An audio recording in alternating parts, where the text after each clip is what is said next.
Hi. I've been thinking a lot over the weekend about how things change. And in many aspects, the more things change, the more they stay the same. But that is because, as people, I think we generate these self-imposed limits on ourselves, and we don't put things into place to make that change. And I'll give you an example. When my mom came to England in the early 60s, she came from a country in which girls were not necessarily, so notice I say not necessarily, not at all, not necessarily encouraged in education because they were seen as the homemakers.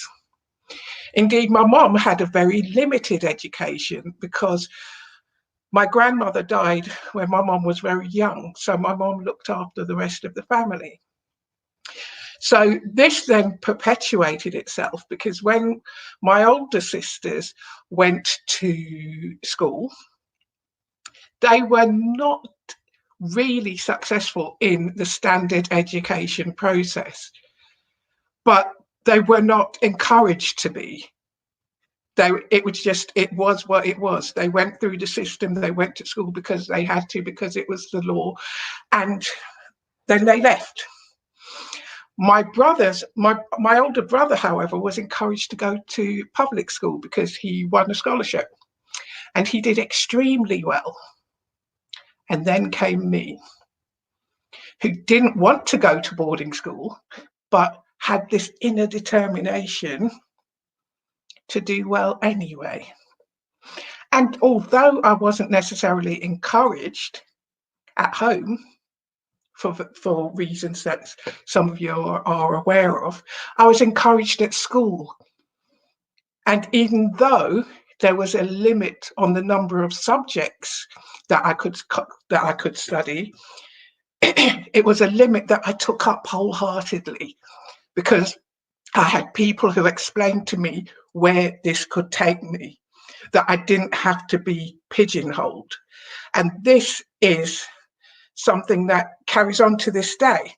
I mean, the system hasn't changed, has it? It's the same exam system as it was always. Kids today are doing the same thing I did at school. How can I honestly tell them that the outcomes are going to be different?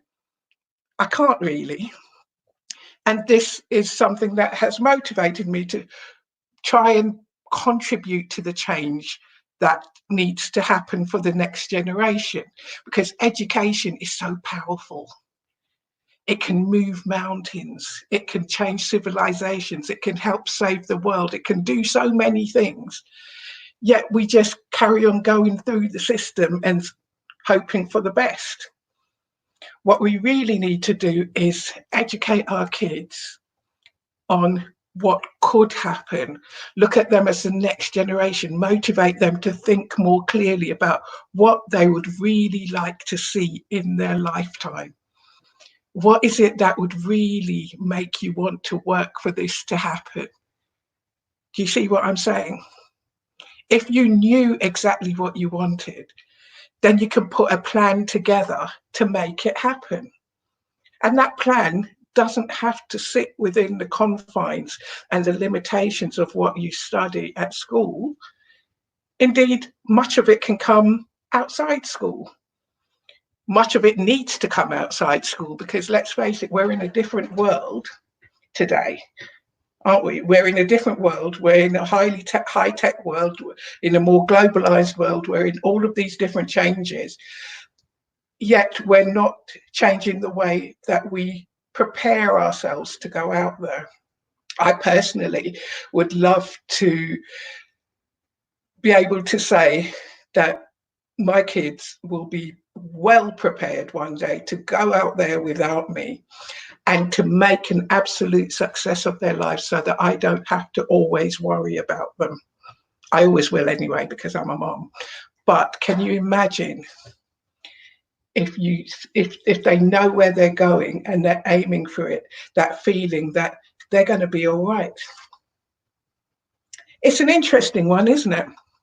that the same exam system, the same processes that ever existed when education became, a legal requirement, compulsory education, that is, the same system that was always there is still there and still being used in the same way. You go to school, you learn the subjects that the school offers, you move on.